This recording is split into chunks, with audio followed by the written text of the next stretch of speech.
പിതാവ് അപ്രയം തിരുമേനിയായിട്ട് വലിയ ഒരു വ്യക്തിപരമായ ബന്ധങ്ങളൊക്കെ ഉണ്ടായിരുന്ന ഒരാൾ കൂടിയാണ് പിതാവ്. തന്നെയല്ല അപ്രയം തിരുമേനിയുടെ ഒരു പിന്തുടർച്ചയായിട്ടാണ് പിതാവ് ഈ പദവിയിലേക്ക് വരുന്നതും.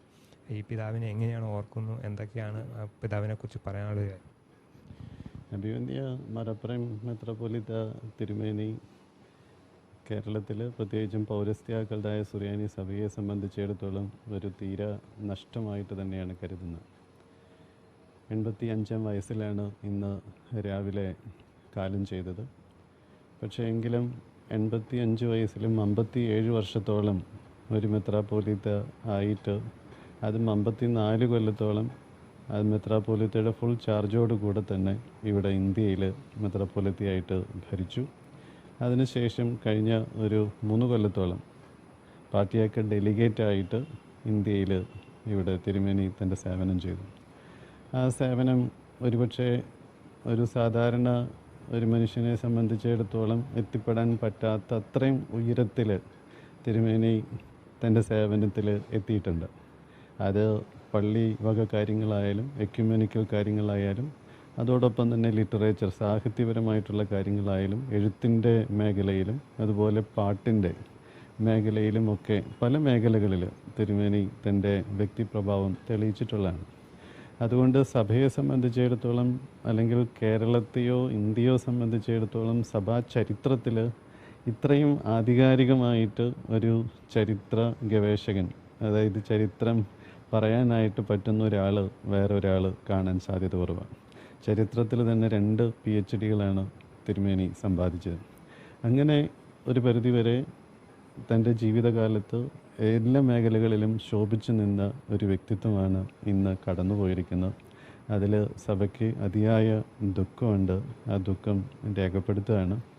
എൻ്റെ വ്യക്തിപരമായ ജീവിതത്തിലാണെങ്കിൽ ഞാൻ ജനിക്കുമ്പോൾ മുതൽ തിരുമേനി എന്ന് പറഞ്ഞ് വിളിക്കുന്നത് നമ്മുടെ അപ്രയം തിരുമേനിയാണ്. അതുമുതലുള്ള ഇതുവരെയുള്ള ബന്ധം അതിപ്പോഴും അത് അഭേദ്യമായിട്ട് തുടർന്നിരിക്കുകയാണ്.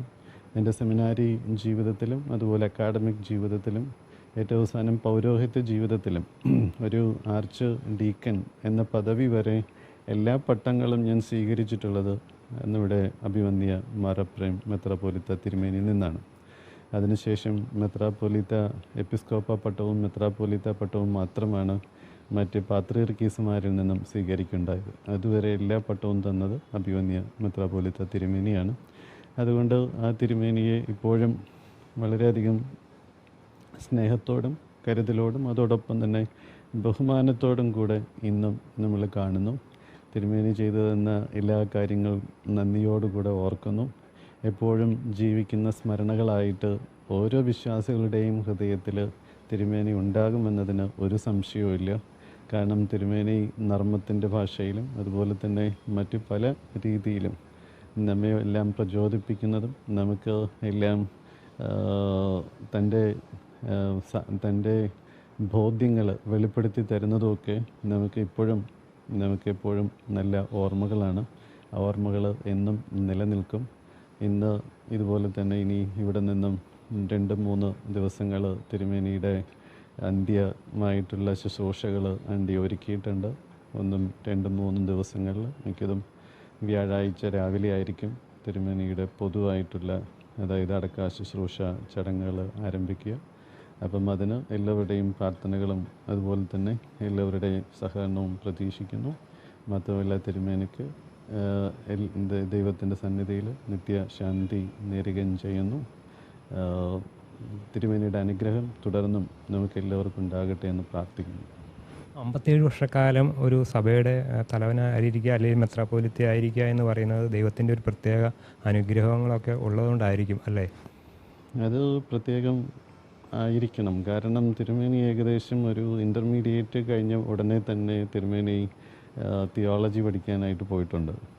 അതിനുശേഷം 13 വയസ്സ് മുതൽ തിരുമേനി പൗരസ്നാഥം മാസികയിൽ എഴുതി തുടങ്ങിയിട്ടുണ്ട്, സഭയുടെ മാസികയിൽ.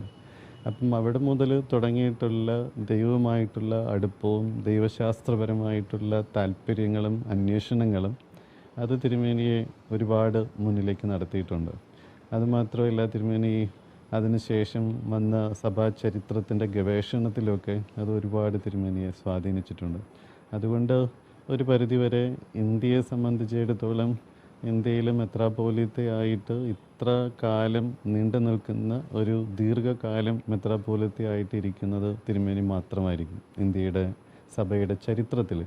അങ്ങനെ ചുരുക്കി പറഞ്ഞാൽ ചരിത്രം, അതായത് ഇന്ത്യൻ സഭയുടെ ചരിത്രത്തിൽ ചരിത്രം സൃഷ്ടിച്ച ഒരു ചരിത്ര വിദ്യാർത്ഥിയായിട്ട് നമുക്ക് മാറപ്പുറം മെത്രാപ്പോലീത്ത തിരുമേനി കാണാനായിട്ട് പറ്റും. ഭൗതികമായിട്ടും ആത്മീയമായിട്ടുമൊക്കെ ഈ സഭയെ മുന്നോട്ട് നയിക്കുന്ന പിതാവ് വലിയ നേതൃത്വ പദവി വഹിച്ചിട്ടുണ്ടല്ലേ? പങ്ക് വഹിച്ചിട്ടുണ്ട്. അതായത് പ്രത്യേകിച്ചും ഇന്ത്യയെ സംബന്ധിച്ചിടത്തോളം ആഗോളതലത്തിൽ പൗരസ്ത്യ സുറിയാനി സഭയെ സംബന്ധിച്ചിടത്തോളം ഇപ്പോൾ പാത്രിയർക്കീസുമാർ, അതായത് ഒരു പാത്രിയർക്കീസിന് പട്ടം കൊടുക്കാനായിട്ട് അതിൽ മുഖ്യ കാർമ്മികനായിട്ട് നിൽക്കാനായിട്ട് അപ്പുറം തിരുമേനിക്ക് പറ്റിയിട്ടുണ്ട്. 2015 മാർ ഗീവർഗീസ് സഹദ പാത്രിയർക്കീസിനെ വാഴിക്കുന്ന ശുശ്രൂഷയിൽ. അതിനു മുമ്പ് നമ്മുടെ മാർ ദിൻഹ 4-ാമൻ പാത്രിയർക്കീസ് കാലം ചെയ്ത് പുതിയ പാത്രിയർക്കീസിനെ എടുക്കുന്ന കാലം വരെ ഏകദേശം 6 മാസത്തിലധികം കാലഘട്ടം, അതായത് സഭയുടെ തന്നെ മൊത്തം, അതായത് പാട്രിയർക്കൽ വികാറായിട്ട് തിരുമേനിക്ക് സഭയുടെ മൊത്തത്തിൽ, ആഗോള സഭയുടെ മൊത്തത്തിൽ ചാർജ് തിരുമേനിക്ക് കിട്ടിയ ഒരു അവസരം ഉണ്ടായിട്ടുണ്ട്. അത് ഒരുവരെ പാട്രിയർക്കൽ വികാർ എന്നുള്ള പദവി അതുവരെ ഒരു ഇന്ത്യക്കാരനും ലഭിക്കാത്ത ഒരു പദവി ആയിരുന്നു. അങ്ങനെ എല്ലാ കാര്യത്തിലും നേതൃത്വത്തിൽ നിന്ന് സഭയെ നയിച്ച ഒരു വ്യക്തിത്വം തന്നെയാണ് അഭിമന്യ മാർ അപ്രേം മെത്രാപ്പോലീത്ത തിരുമേനി. പിതാവ് ഇപ്പോൾ അപ്രേം തിരുമേനിനെ കുറിച്ച് ഒരുപാട് കാര്യങ്ങൾ പറഞ്ഞു, മേന്മയെക്കുറിച്ചും. അപ്പോൾ പിതാവിനെ സ്വാധീനിച്ച ഒരു ഘടകം എന്താ? അപ്രേം തിരുമേനിയിൽ നിന്ന് പകർന്നു കിട്ടിയ സ്വാധീനിച്ച ഒരു ഘടകം? അപ്രേം തിരുമേനി എത്ര ഉന്നതിയിൽ, ഏതൊക്കെ ഉയരത്തിൽ പറഞ്ഞാലും ഏതൊക്കെ രീതിയിൽ പോയാലും പക്ഷേ വളരെ ലളിതമായിട്ടുള്ള ഒരു ജീവിതമാണ് മുന്നോട്ട് വെച്ചത്. ലാളിത്യം നിറഞ്ഞ ഒരു ജീവിതം, അത് തിരുമേനിയുടെ പോലെ ഉള്ളൊരു ജീവിതം നയിക്കുക എന്ന് പറയുന്നത് അതൊരു മാതൃകാ ജീവിതമാണ്. അത് ഒരുപക്ഷെ പലപ്പോഴും നമ്മളൊക്കെ വിചാരിക്കുന്നതിനേക്കാളും അപ്പുറത്ത് ഒരു ലാളിത്യം ഉള്ള ഒരു ജീവിതത്തിന് ഉടമയായിരുന്നു. ആ ലളിത ജീവിതം അത് ഒരുപാട് സ്വാധീനിച്ചിട്ടുണ്ട് നമ്മുടെ ജീവിതത്തിൽ. കാരണം നമ്മളിപ്പം ഓരോ അധികാര പദവികളിലേക്ക് കയറി വരുമ്പോഴും എങ്ങനെയാണ് മറ്റുള്ളവരുമായിട്ട് ലാളിത്യത്തിൽ ജീവിക്കാനായിട്ട് പറ്റുക, മറ്റുള്ളവരുമായിട്ട് സഹകരിച്ച് എങ്ങനെ പോവാം. പ്രത്യേകിച്ചും അപ്പുറം തിരുമേനിയെ സംബന്ധിച്ചിടത്തോളം ആർക്കെങ്കിലും അരമനയിൽ കയറി വരണമെന്നുണ്ടെങ്കിൽ ഒരു അപ്പോയിൻമെൻ്റ് എടുക്കാതെ തന്നെ ആർക്ക് വേണമെങ്കിലും കയറി വന്ന് തിരുമേനിയെ കാണാം. തിരുമേനി ആരോടും നോ പറയാറില്ല. അതുകൊണ്ട് തന്നെ ആരെയും തിരുമേനി ശത്രുക്കളായിട്ട് ആരെയും കണ്ടിട്ടില്ല. ആര് വന്നാലും അവരൊക്കെ മിത്രങ്ങളാണ് എന്ന രീതിയിൽ തിരുമേനിയായിട്ട് സംഭാഷിച്ചു പോകുന്നു. അതുകൊണ്ട് തന്നെ ഒരിക്കൽ 75-ാം വാർഷികം ആഘോഷിക്കുന്ന സമയത്ത് കാലം ചെയ്ത നമ്മുടെ മർത്തോമാ സഭയുടെ മെത്രാപ്പോലീത്തയായിരുന്ന ക്രിസോസ്റ്റം വലിയ മെത്രാപ്പോലീത്ത ഇവിടെ വന്ന് പറയുകയുണ്ടായി, അപ്രേം തിരുമേനിക്ക് ശത്രുക്കളില്ല, അപ്രേം തിരുമേനിക്ക് ശത്രുക്കളില്ല എന്നുള്ള രീതിയിൽ. കാരണം ഒരാളെയും ശത്രുക്കളായിട്ട് വെച്ചിട്ടില്ല, എക്യുമെനിക്കൽ രംഗത്തായാലും സഭയുടെ രംഗത്തായാലും വ്യക്തിപരമായ രംഗത്തായാലും. അപ്പം അങ്ങനെ ശത്രുക്കളില്ലാതെ ലാളിത്യത്തോടുകൂടെ സഭയെ നയിച്ച ഒരു വ്യക്തിത്വം എന്ന രീതിയിൽ എല്ലാ കാലത്തും അറിയപ്പെടുന്ന ഒരു വ്യക്തിയായിരിക്കും മാർ അപ്രേം മെത്രാപ്പോലീത്ത തിരുമേനി. ഈ വിശ്വാസികളെയൊക്കെ എങ്ങനെയാണ് കരുതിയിരുന്നത്? അവരെ എങ്ങനെയാണ് പരിഗണിച്ചിരുന്നത്? വിശ്വാസികളുമായിട്ട് അത്രയും അടുത്ത ബന്ധം തിരുമേനിക്കുണ്ടായിരുന്നു. ഒരു പരിധിവരെ അപ്രേം തിരുമേനിക്ക് ഇവിടുത്തെ വിശ്വാസികളെല്ലാവരെയും പേരെടുത്ത് വിളിക്കാൻ പറ്റുന്ന അത്രയും വ്യക്തിപരമായിട്ടുള്ള അടുപ്പം അവരുമായിട്ടുണ്ടായിരുന്നു. കാരണം തിരുമേനിയുടെ തൃശ്ശൂർ പട്ടണത്തിൽ നിന്ന് തന്നെ ഉള്ള ആ കുടുംബ പശ്ചാത്തലവും അതുപോലെ തന്നെ സഭയിൽ ഉള്ള പശ്ചാത്തലവും അനുസരിച്ച് കഴിഞ്ഞ ഇത്രയും കൊല്ലത്തെ ചരിത്രം നമ്മൾ നോക്കുമ്പോൾ ഓരോ കുടുംബത്തിൽ പുതിയത് വരുന്ന എല്ലാവരെയും തിരുമേനിക്ക് അറിയാം, പേഴ്സണലായിട്ട് അറിയാൻ പറ്റുന്ന ഒരു സാഹചര്യത്തിലേക്ക് തിരുമേനി വന്നിട്ടുണ്ടായിരുന്നു. അതുകൊണ്ട് തന്നെ ഇപ്പം ഓരോ സമയത്തും മക്കളുടെ കല്യാണവും അവരുടെ മക്കളുടെ കല്യാണവും കൂടെ നടത്താൻ, ശുശ്രൂഷകളിൽ പങ്കെടുക്കാൻ തിരുമേനിക്ക് പറ്റിയിട്ടുണ്ട്. ഏകദേശം അങ്ങനെ തന്നെ ഒരു 600 കല്യാണങ്ങൾ തിരുമേനി ബ്ലസ് ചെയ്തിട്ടുണ്ടെന്നാണ് നമ്മൾ റെക്കോർഡുകൾ കേട്ടത്. കാരണം തിരുമേനി ചെയ്ത കല്യാണത്തിൽ ഉണ്ടായ മക്കളുടെ കല്യാണം കൂടെ നടത്തിയിട്ടുള്ള സിറ്റുവേഷൻസ്, അതുപോലെ മാമോദീത നടത്തി അവരുടെ മക്കളുടെ മാമോദീതയും നടത്തുന്ന സാഹചര്യങ്ങൾ. അങ്ങനെ നോക്കുമ്പോൾ 57 വർഷം എന്ന് പറയുമ്പോൾ 57 വർഷത്തിനകത്ത് ഉള്ള ഒരു കാര്യങ്ങൾ നമുക്ക് ഊഹിക്കാവുന്നതേ ഉള്ളൂ. അപ്പം അങ്ങനെ നോക്കുമ്പോൾ അത്രമാത്രം കുടുംബത്തോട് അടുത്ത് നിന്നിരുന്ന വ്യക്തികളെ വ്യക്തിപരമായിട്ട് തന്നെ അറിഞ്ഞിരുന്ന ഒരു വ്യക്തിത്വമായിരുന്നു തിരുമേനി. ഇതര ക്രൈസ്തവ സഭകളോട് ഉള്ള ഒരു സഹകരണവും ഒരു ഇടപെടലൊക്കെ എങ്ങനെയായി കഴിയുന്നത്? തിരുമേനി ഒരു എക്യുമെനിക്കൽ ലീഡറായിരുന്നു. കാരണം സഭയുടെ കാര്യങ്ങളെക്കാൾ ഉപരിയായിട്ട് എക്യുമെനിക്കൽ രംഗത്ത് മറ്റുള്ള സഭകളുമായിട്ട് ഒരുമിച്ച് നിൽക്കാനായിട്ട് തിരുമേനി ഇപ്പോഴും ശ്രമിച്ചിട്ടുണ്ട്.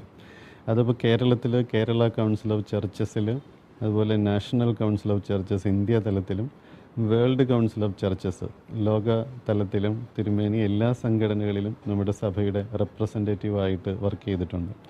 അതിനപ്പുറത്ത് മറ്റ് സാമൂഹിക സന്നദ്ധ സംഘടനകളിലും തിരുമേനി അതിന് പാറ്റേണായിട്ടും അതുപോലെ തന്നെ ചെയർമാനായിട്ടും വർക്ക് ചെയ്തിട്ടുണ്ട്. അതുകൊണ്ട് തന്നെ എല്ലാ സഭകളുടെയും എക്യുമെനിക്കൽ സമ്മേളനങ്ങളിൽ, പ്രത്യേകിച്ച് എക്യുമെനിക്കൽ പ്രോഗ്രാമുകളിലൊക്കെ തിരുമേനി എപ്പോഴും അവിടെയൊക്കെ ഒരു ഇന്നവിറ്റബിൾ ഒരു വ്യക്തിത്വമായിരുന്നു. അതിലൊരു സംശയവുമില്ല. അതുകൊണ്ട് തന്നെ എല്ലാവരോടും സൗഹൃദത്തോടുകൂടെ പെരുമാറാനും അതുപോലെ തന്നെ സഭയെ നയിക്കാനും നേതൃത്വം കൊടുക്കാനും, അതായത് ആത്മീക, ഭൗതിക, അതുപോലെ തന്നെ സാംസ്കാരിക മേഖലകളിൽ നേതൃത്വം കൊടുക്കാനും തിരുമേനിക്ക് കഴിഞ്ഞിട്ടുണ്ട്. പിതാവ് ജനിച്ചു വളർന്നതും തൃശ്ശൂരാണെന്ന് പറഞ്ഞു. അപ്പോൾ സ്വാഭാവികമായിട്ടും തൃശ്ശൂർ എന്ന് പറയുമ്പോൾ ഒരു സാംസ്കാരിക നഗരമാണ്. മറ്റ് ഇതര മതവിഭാഗത്തിൽപ്പെട്ട ഒരുപാട് ആളുകളുള്ള ഒരു പ്രദേശം കൂടിയാണ്. അപ്പോൾ അവരോടൊക്കെ ഒരു ഇടപെടുമ്പോഴും ഒക്കെ എങ്ങനെയായിരുന്നു പിതാവ്, എന്ത് സമീപനമായിരുന്നു സ്വീകരിച്ചത്? അപ്പുറം തിരുമേനി അതായത് തൃശ്ശൂരിൻ്റെ സ്വന്തം എന്ന് പറയാൻ പറ്റുന്ന തൃശ്ശൂരിൻ്റെ സാംസ്കാരിക നേതാക്കന്മാരിൽ ഇപ്പോൾ ഏറ്റവും തലമൂത്ത ഒരു നേതാവ് എന്ന രീതിയിൽ പറയാൻ പറ്റുന്ന ഒരു വ്യക്തിത്വമാണ്. അതുകൊണ്ട് തന്നെ തൃശ്ശൂരിൻ്റെ എല്ലാ സ്പന്ദനങ്ങളും തിരുമേനി അറിഞ്ഞിരുന്നു. അതിനെല്ലാം തിരുമേനിക്ക് അതിൻ്റേതായ രീതിയിലുള്ള പ്രതികരണങ്ങളുണ്ടായിരുന്നു. അങ്ങനെ തൃശ്ശൂരിൻ്റെ തന്നെ ഇപ്പോൾ പൂരം നടക്കുന്ന സമയത്തായാലും മറ്റ് എന്തൊക്കെ സമയങ്ങളിലായാലും തിരുമേനി അതിനെല്ലാം മുൻപന്തിയിൽ നിന്നിരുന്ന ഒരു വ്യക്തിത്വമാണ്. അതുകൊണ്ട് തൃശ്ശൂർക്കാർക്ക് എല്ലാവർക്കും ഇന്ന് തൃശ്ശൂർ എന്ന് മാത്രമല്ല കേരളം മൊത്തത്തിലായാലും എല്ലാം മുകളിലേക്ക് പോവുകയാണെങ്കിലും തിരുമേനി അറിയാത്തവരാരും ഉണ്ടായിരിക്കില്ല എന്ന് തന്നെയാണ് നമ്മൾ പ്രത്യാശിക്കുന്നത്. ഈ ഇതര മതസ്ഥര ചടങ്ങിൽ പങ്കെടുക്കുന്നതിനൊക്കെ താല്പര്യമൊക്കെ ഉണ്ടായിരുന്നു. തിരുമേനി എല്ലാ മതങ്ങളുടെ പരിപാടികളിലും പങ്കെടുത്തിട്ടുണ്ട്. അതുപോലെ തന്നെ അതിൽ ഏറ്റവും അവസാനമായിട്ട് നമ്മുടെ ഗുരുവിൻ്റെ ഒരു പുസ്തകം സുറിയാനിയിലേക്ക് തർജ്ജമ ചെയ്യുകയുണ്ടായി. അതിൻ്റെ മലയാള പേര് ഞാൻ ഓർക്കുന്നില്ല. അങ്ങനെ അതായത് സംസ്കൃതത്തിൽ നിന്ന് മലയാളത്തിലേക്ക് തർജ്ജമ ചെയ്തു. അവിടെ നിന്ന് സുറിയാനിയിലേക്ക് തർജ്ജമ ചെയ്തത് നമ്മുടെ അപ്പുറം തിരുമേനിയാണ്. മാത്രമല്ല ഏത് മതസമ്മേളനത്തിനായാലും ശരി, ഹിന്ദുക്കളായാലും ശരി, ഇസ്ലാം ആയാലും ശരി, മറ്റു മതങ്ങൾ ആരായാലും ശരി, അതിലൊന്നും പോകുന്നതിന് തിരുമേനിക്ക് ഒരു വിരോധവും ഉണ്ടായിരുന്നില്ല. അവിടെയെല്ലാം ചെല്ലുകയും അവിടെയെല്ലാം തൻ്റെ വ്യക്തിത്വം അത് പ്രദർശിപ്പിക്കുകയും അതുപോലെ തന്നെ സദസ്സിനെ കോരിത്തെരിപ്പിക്കുന്ന രീതിയിൽ അതായത് നമ്മുടെ തമാശകളിലൂടെ തന്നെ ഫലിതങ്ങളിലൂടെ തന്നെ കാര്യങ്ങൾ പറയാനും ബഹുമിടുക്കനായിരുന്നു തിരുമേനി എന്ന് തന്നെ പറയാം. മറ്റ് ക്രൈസ്തവ സഭകളെ കമ്പയർ ചെയ്യുമ്പോൾ കൽദായ സഭ കേരളത്തിലെ ചെറിയൊരു കുറവ് ഉള്ള ജനസംഖ്യയിൽ വിശ്വാസികളുടെ എണ്ണം കുറവാണ്. പക്ഷേ അപ്പോഴും കൽദായ സഭയുടെ ഒരു വ്യക്തിത്വം കാത്തു സൂക്ഷിക്കാൻ പിതാവിന് 57 വർഷ കാലയളവിൽ കഴിഞ്ഞിട്ടുണ്ട്. അത് കഴിഞ്ഞിട്ടുണ്ട്. കാരണം സഭയുടെ ചരിത്രം പരിശോധിക്കുന്ന സമയത്ത് കേരളത്തിലെ തന്നെ അല്ലെങ്കിൽ ഇന്ത്യയുടെ തന്നെ സഭയുടെ ചരിത്രം പരിശോധിച്ചാൽ കൽദായ സുറിയാനി സഭ എന്ന് പറയുന്നത് ഏറ്റവും പഴക്കമുള്ള സഭയുടെ ഭാഗമാണ്. പണ്ടുകാലത്ത് പേർഷ്യൻ സഭ എന്നും മെസപ്പൊട്ടോമിയൻ സഭ എന്നും അസീറിയൻ സഭ എന്നൊക്കെ അറിയപ്പെടുന്ന ആ പേർഷ്യൻ സഭയുടെ ഇപ്പോഴത്തെ നിൽക്കുന്ന ആ ഒരു ഭാഗമാണ് പൗരസ്ത്യ കൽദായ സുറിയാനി സഭ. അതുകൊണ്ട് തന്നെ ഈ സഭയിൽ നിന്ന് പുതിയ മിഷണറീസ് വന്നപ്പം ഇതിൽ നിന്ന് കുറേ പേര് അങ്ങനെ മിഷൻ അവരുടെ താല്പര്യം കൊണ്ട് മാറിപ്പോയിട്ടുണ്ട്. പക്ഷേ എങ്കിൽ തന്നെ ഇതിനകത്ത് അതായത് ആ ഒരു ചരിത്രവും ആ ഒരു പാരമ്പര്യവും ആ ഒരു പൗരാണികതയും ഇന്നും നിലനിർത്തിക്കൊണ്ട് പോകാനായിട്ട് തിരുമേനി ഒരുപാട് ശ്രമിച്ചിട്ടുണ്ട്. മറ്റുള്ളവരുടെ മുന്നിലും തൻ്റേതായ ഒരു ഐഡൻറ്റിറ്റി, സഭയുടെ ഒരു ഐഡൻറ്റിറ്റി കീപ്പ് ചെയ്യാനായിട്ട് തിരുമേനി ഒരുപാട് ശ്രമിച്ചിട്ടുണ്ട്.